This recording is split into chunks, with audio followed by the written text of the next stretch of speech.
Hello guys, good morning, જય શ્રી કૃષ્ણ. કેમ છો? આજે આપણે બનાવીશું મગ પુલાવ. મગ પુલાવ બનાવવા માટે મેં અહીંયા 2 કલાક પહેલાં જ સ્ટીમ રાઈસ બનાવીને રાખી લીધા હતા. મગને પણ 2 થી 3 પાણીથી ધોઈને 2 થી 3 વિસલ વગાડીને બાફી લઈશું. હવે આપણે એક કઢાઈ લઈ લઈશું. કઢાઈમાં તેલ એડ કરી દઈશું. તેલ ગરમ થાય પછી 1 ચમચી જીરું એડ કરીશું. ચપટી હિંગ એડ કરી દઈશું. ઝીણી સમારેલી ડુંગળી એડ કરીશું. તજ, લવિંગ, સૂકા લાલ મરચાં, તમાલપત્ર એડ કરીશું. ડુંગળી સતળાઈ જાય પછી લસણ આદુની પેસ્ટ એડ કરી દઈશું. હવે 2 નંગ ઝીણા સમારેલા ટામેટા એડ કરી દઈશું. હવે આપણે બધા બેઝિક મસાલા કરીશું. 1 ચમચી હળદર એડ કરી દઈશું. 1 ચમચી ધાણા પાવડર એડ કરીશું.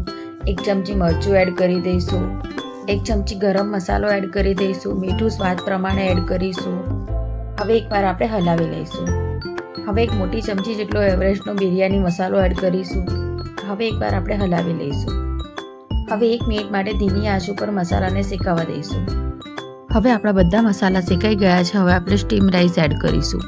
સ્ટીમ રાઈસની રેસીપી તમારે જોવી હોય તો તમે મારા આગળના વિડીયોમાં જોઈ શકો છો.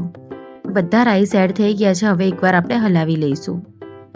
હવે આપણે જે બાફીને મગ રાખ્યા હતા તે પણ એડ કરી દઈશું. હવે બધો મસાલો મિક્સ થઈ જાય ત્યાં સુધી આપણે હલાવી લઈશું. મગ પુલાવ ખાવામાં ટેસ્ટી અને હેલ્ધી હોય છે. તમે રાયતું, છાશ કે સલાડ સાથે લઈ શકો છો.